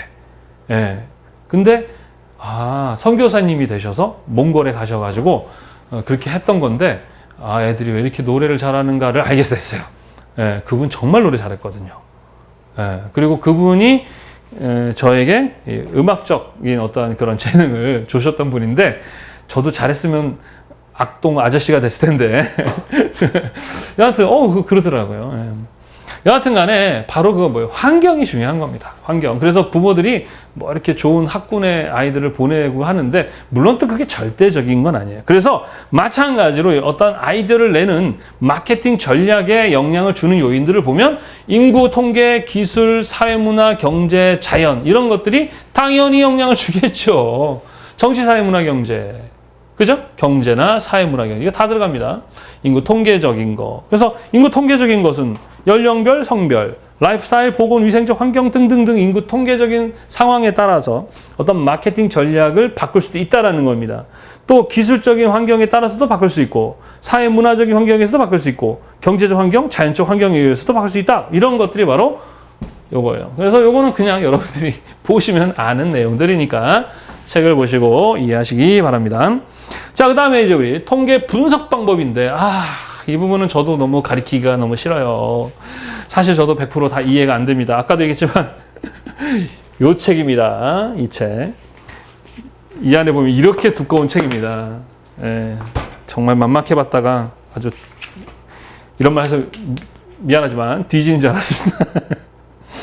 우리가 교재에는 이렇게 5가지 상황을 제가 분석 방법을 이야기를 했어요. 근데 이것도 거의, 많이는 안 나오는데 자꾸 중간에 나와요. 그래서 했는데 이것만 있는 게 아닙니다. 뭐 연관성 분석이니 뭐 분산 분석, 뭐 컨조인트 분석, 상응 분석, 로지스틱, 뭐 회귀 분석.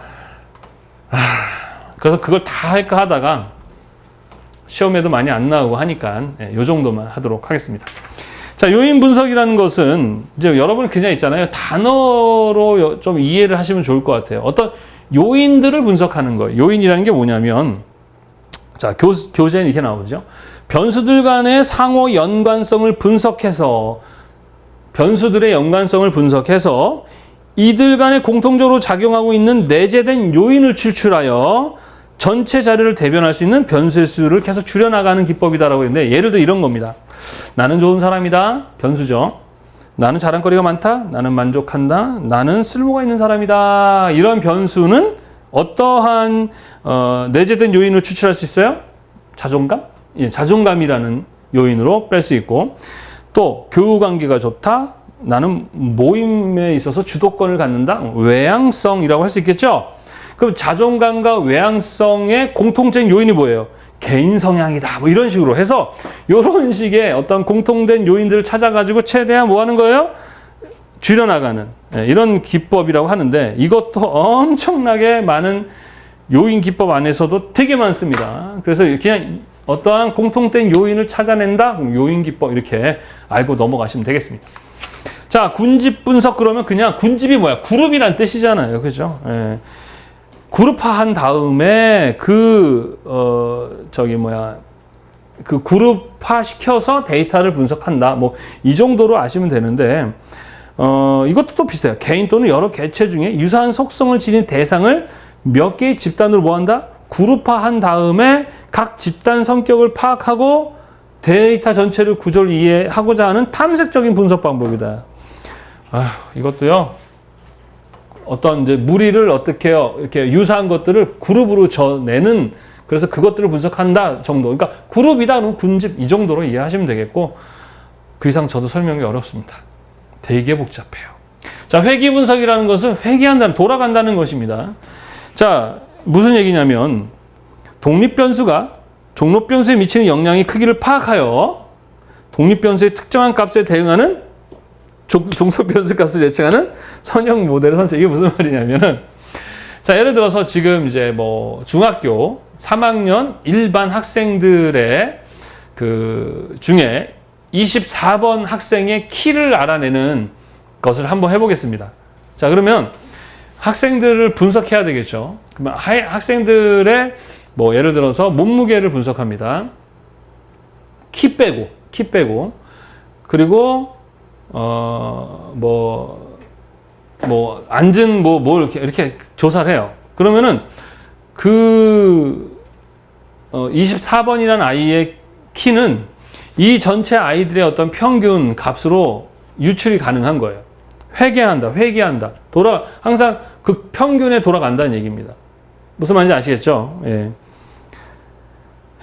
그 다음 상관 분석이라는 것은, 상관이라는 것은 서로 어떠한 상관이 있는가라는 얘기잖아요. 그죠?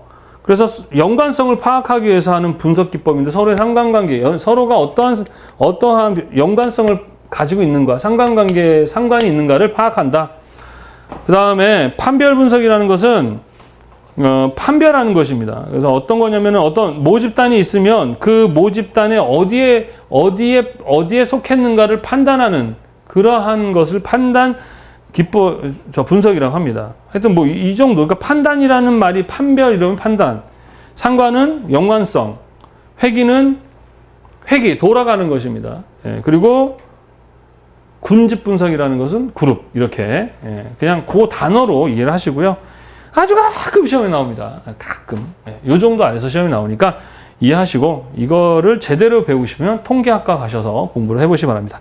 그리고 이런 거는 여러분이 직접 하지 않습니다. 보통은 돈 주고 외부 통계 내는 그러한 자료를 분석하는 기관에다가 보통은 어떻게 해요? 맡기게 된다라는 거죠. 자, 그 다음에 우리 자료 수집. 아까도 얘기했죠. 좋은 아이디어를 내기 위해서는 어떻게 해야 된다? 좋은 자료. 즉, 경험이 있어야 된다. 다른 말로는 또 뭐가 있어야 된다? 정보가 있어야 된다. 그러니까 여러분들 많은 공부를 하셔야 돼요. 20대들이 고등학교 때 그냥 학교 공부하다가 20살 됐어요. 성인이 됐대요. 그냥 학생이었는데 나이 먹었는데 성인이래요. 아무것도 모르는 그냥 나이 먹은 성인이에요. 성인. 그러니까 어떻게 해야 됩니까? 공부해야죠. 선생님 같은 사람, 선생한테도 배워야 되고 책도 봐야 되겠고 다양한 지식과 정보를. 그래서 젊어서 고생은 사서도 한다는 얘기는 쓸데없는 짓 하라는 얘기가 아니라 귀찮잖아요. 공부하고 경험하는 게. 많은 경험하라 라는 얘기입니다. 그래서 여러분들은 1차 자료 하면 제일 좋죠. 이건 뭐다? 직접 경험. 내가 직접 자료를 수집하고 분석하고 경험하는 것이죠. 그러나 이거는 시공간에 어때요? 제한을 받습니다. 그래서 뭘 많이 사용한다? 2차 자료. 간접 경험을 많이 하게 됩니다. 그래서 공부를 많이 해야 돼요. 공부라는 게 뭐다? 경험이에요. 그래서 학교 수학 풀고 이것도 경험이지만 이제 20대 때는 뭐예요? 많은 다양한 경험을 해봐야 됩니다. 그래서 이것과의 각 장단점은 교재 보시고 아시면 되겠고, 그 다음에 이제 또 양적 연구 방법과 질적 연구 방법이라는 게 있어요. 양적이라는 것은 자료 정보의 양을 위주로 모집을 하기 때문에 정밀성은 좀 떨어집니다. 질적 연구 방법은 양보다는 질적인 부분을 고려하는 조사 방법이다라고 보시면 되겠습니다. 그래서 개별 면접조사, 그래서 우리가 보통 자료 조사할 때 면접조사 되게 좋습니다. 어떻게 하면 돼요? 선생님 찾아오시면 됩니다. 선생님 같은 사람을 찾아와서 면접하는 거예요. 그리고 전화조사, 전화로, 우편으로 이런 걸 하는 것들은 양을 중시하죠. 개별 면접조사는 설문지법입니다. 설문지법. 설문지 같은 거, 많은 양. 그 다음 심층 면접조사가 이제 선생님 찾아오는 것이죠. 죄송합니다. 그룹 토론법은 이제 이게 시험에 가끔 나오는데 이거 포커스 그룹 조사법이다라는 겁니다. 이게 좀 나와요. 이 그룹 요게 포커스 그룹 조사법. 요게 시험에 많이 나오는 편에 속합니다. 포커스 그룹 조사법. 그냥 한 6명에서 12명 정도를 데려다 놓고 면접 조사하는 거예요. 그룹 토론법. 자, 그 외에 이제 대표적으로 이 4가지가 보통 조사법으로 많이 사용되는데, 설문지법이라는 거 아시죠? 설문지를 작성해서 조사하는 방법입니다. 설문지 조사를 하는 사람은 이제 조작이 좀 가능해요. 그래서 설문지를 어떻게 잘 작성하느냐도 매우 중요합니다. 자료 같은 게 조작도 가능하기 때문에, 그래서 쉽게 응답할 수 있는 질문을 먼저 구성하고, 개방형 문항은 응답자가 자신의 생각을 자유롭게 응답할 수 있는 것이고, 폐쇄형은 2개 이상의 응답 가운데 하나를 선택하는 것으로 하고, 질문은 문법적으로 정확한 어휘를 사용하여 어려운 전문적 용어를 피해야 되고, 이런 조건들이 있어요. 그래서 이런 것들을 맞춰서 설문지를 작성을 하게 됩니다. 자, 그 다음에 면접법이라는 것은 이제 면접 하는 거죠. 심층적 정보, 질적 연구 방법 중에 대표적인 방법입니다. 서베이라는 것은 조사에 많이 사용되고 있는데 이 서베이의 대표적인 게 개별 면접 조사, 대인 조사, 전화 조사, 우편 조사, 인터넷 조사 같은 요 양적 연구 방법의 대표적인 게 서베이 기법입니다. 자, 그 다음에 관찰법이라는 것은 관찰하는 거예요. 관찰하는 방법도 되게 다양합니다. 예. 관찰을 모르게 할 수도 있고, 알게 할 수도 있고, 뭐 등등등의 또 관찰법도 되게 많아요. 그래서 일단 관찰법이라는 건 관찰하는 것입니다. 그래서 양적 연구 방법과 질적 연구 방법, 그 다음 개방형 설문과 폐쇄형 설문, 요런 것도 시험 문제 가끔 나오거든요. 개방형이라는 것은 응답자가 자유롭게 자신의 생각을 응답하도록 하는 것이고, 폐쇄형은 두 개 중에 하나를 선택하라고 하는 게 폐쇄형이죠. 예. 객관식이냐, 뭐 주관식이냐, 이런 차이겠죠. 이런 게 가끔 시험 문제 나와요. 그 다음에 표본조사. 자, 조사를 하는 데 있어서 대상들을 전체 다 조사할 수도 있고 대상 중에 부분만 조사할 수 있겠죠. 우리 몸도 어디가 아프면 몸 전체도 조사하지만 부분을 어떻게 해요? 뜯어서 그 부분만 조사하는 표본조사가 있듯이 마찬가지로 어떠한 걸 조사할 때는 전수조사와 뭐가 있다? 표본조사가 있는 것입니다. 자료를 조사하는 것 되게 중요하다 했었죠. 그죠? 그럴 때 이러한 방법을 하는데 대체적으로 전수조사보다는 표본조사를 많이 하게 되어 있습니다. 최근에 대통령 선거 기간에 지금 많은 그런 조사를 하고 있죠. 그죠? 근데 조사 기간마다 너무 차이가 많고, 왜 그러냐면 이게 조작이 가능하거든요. 그 표본을 정말 잘 선정하는 것이 매우 중요합니다. 예를 들어서 뭐 보수 쪽의 사람들한테만 조사를 하면 다 보수가 좋다고 할 것이고, 예를 들어 정치에서 뭐 진보 쪽이면 진보가 다 좋다고 할 거죠. 그래서 그 사람들을 어떻게 잘 배치를 해서 인원에 맞게 이렇게 표본을 만들어내는 거 매우 중요합니다. 그래서 그러한 방법이 바로 이런 것들이에요. 그래서 단순 무작위 추출법이라는 것이 있고 군집, 개통, 다단, 국화, 판단, 추출법. 요 표본조사는 시험 문제 많이 출제가 되고 있습니다. 전수보다는 뭐야? 표본조사. 전수조사는 시간도 많이 걸리고 돈도 많이 걸리지만 좀 정확합니다. 그래서 예를 들어서 전수조사는 우리나라 이제 뭐 국민 그 인구조사 같은 거 몇 년에 한 번씩 전수조사 하죠. 예, 근데 대부분은 표본조사를 이루어지고 있다는 거. 단순 무작위는요, 어떤 여기서 사람들 중에 그냥 임의대로 뽑아서 이렇게 해서 표본을 선정해서 자료를 수집하는 방법이고요. 군집 추출법은요, 이렇게 그룹을 지게 하는 거예요. 그룹을. 이렇게 그룹 진 다음에 요 그룹을 빼가지고 걔네만 조사하는 방법. 개통 추출법이라는 것은, 체계적으로, 그러니까 비례적으로 표본을 선출하는 거죠. 뭐, 어디야 걔들, 뭐, 진보 얼마, 뭐, 보수 얼마, 중도 얼마, 이런 식으로 하는 것이고. 다단 추출법은 1차 뽑은 애 중에 다시 또 뽑아가지고 하는 방식이고, 뭐, 국화 추출법은 뭐, 모집단을 소그룹으로 분할한 후 그룹별로 비율로 다시 조사하는 방법이고, 판단은 전문 지식을 가진 사람을 표본을 하고, 뭐, 할당은 뭐, 공평하게 모집단을 이렇게 나오는데, 일단 시험 문제에 나온 애들만 정리를 해 놓은 거예요. 이거 외에도 꽤 있습니다. 근데 그걸 다 설명하기에는 애매하고 힘들어요. 그래서 이 정도만 책에 있는 내용을 보고 여러분들이 그냥 말해서 거의 다 나오니까 이해하고 넘어가시면 되겠습니다. 자, 이래서 앞에 또 얘기했던 내용들, 자료조사라든가, 뭐, 표본조사, 분석법, 이런 것들이 이제, 아까 얘기했던 내용의 왜 이런 게 나오느냐. 아주 자료 수집이라는 건 매우 중요한 거예요, 여러분들. 디자인을 그냥 컴퓨터 앞에 앉아서 컴퓨터 뭐, 그림이나 잘 이게 절대 아닙니다, 여러분들. 그래서 고등학교 어머니들이 이제 상담 전화를 하는데 자꾸 선생님한테 그래요. 우리 아이는요, 공부하는 걸 너무 싫어해요. 그림만 그려요. 걔 스트레스 때 봐서 그렇습니다. 그림만 잘 그리면 왜 디자인을 해야 되나요? 그 친구는 그림을 그려야죠. 그림만 잘 그린다고 해서 디자이너가 될 수 있는 건 아니에요. 물론 그림을 잘 그리면 디자이너가 되는데 아주 유리합니다.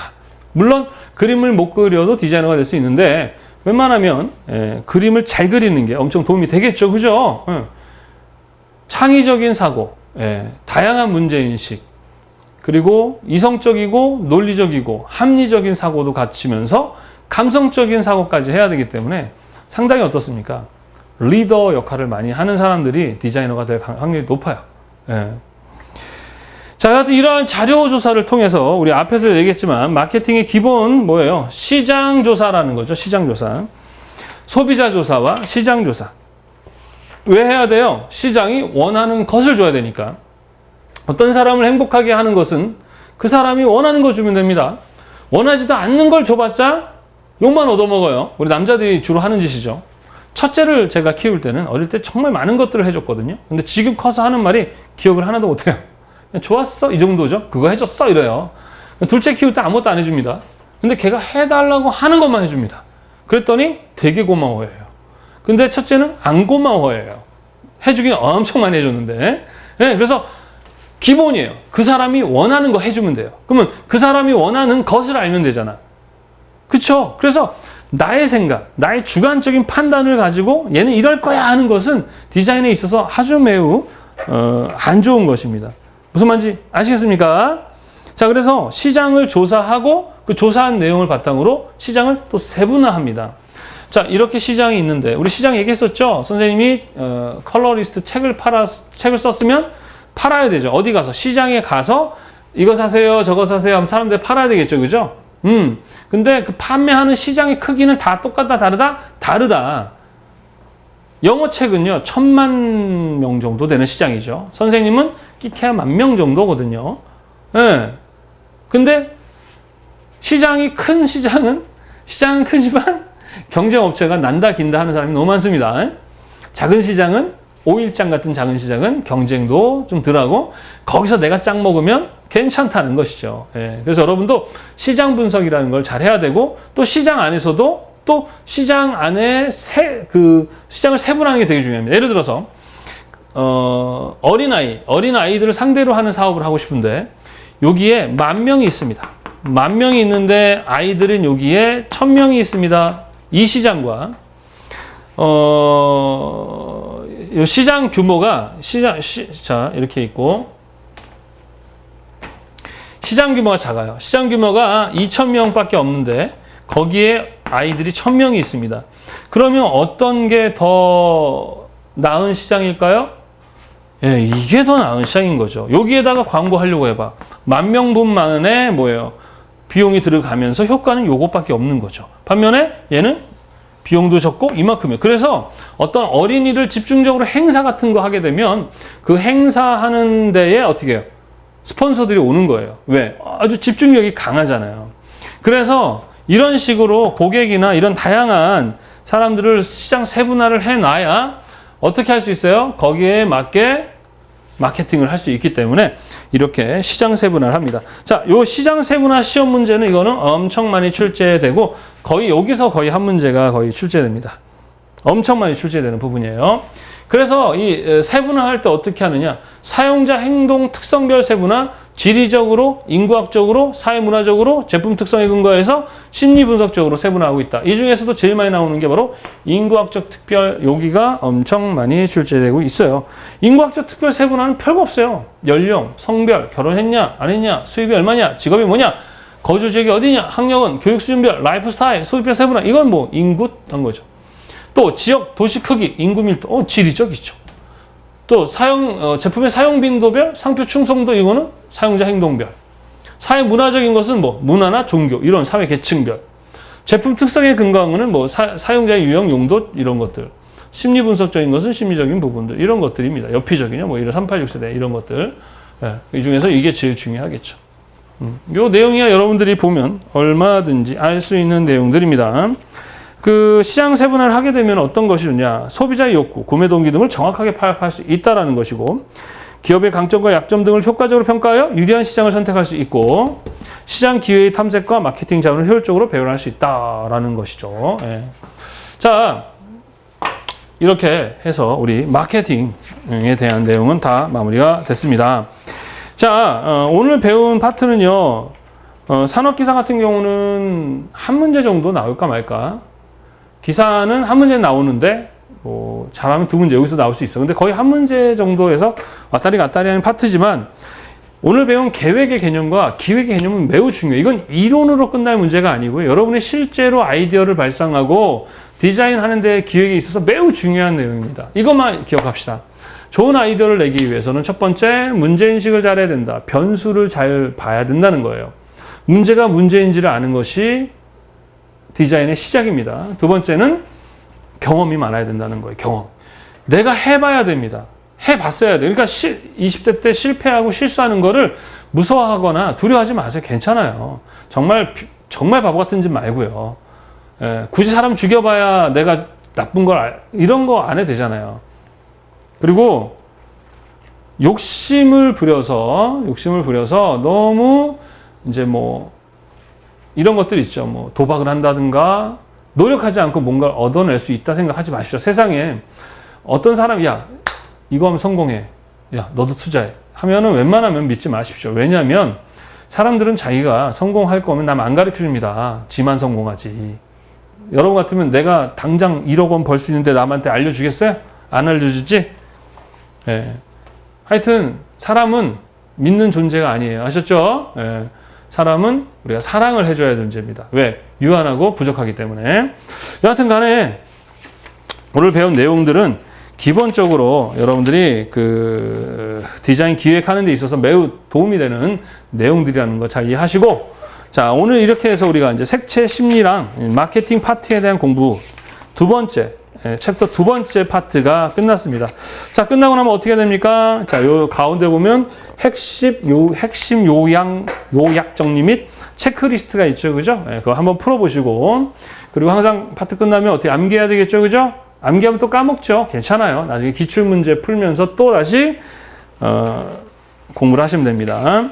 자, 우리 이제 다음 시간에 이제 색채 체계라는 공부를 할 것입니다. 색채 체계라는 것은 지각과 심리는 약간 주관적인 부분이 많다면 체계는 객관화 시켜버리는 거예요. 왜? 소통하려고. 그래서 암기하는 부분이 많아요. 그러다 보니까 조금 어렵다. 아니, 귀찮은데 사람들은 어렵다. 이렇게 얘기합니다. 힘들다. 이렇게 얘기하는 건데 사실은 귀찮은 거죠. 그래서 암기하는 부분이 많아요. 물론 지금까지도 암기를 했지만 더 많습니다. 그래서 좀 더 쉽게 암기하는 방법부터 해서 잘 설명을 듣고 암기하시면 여러분이 공부하시는데 그래도 많이 도움이 되지 않을까 싶습니다.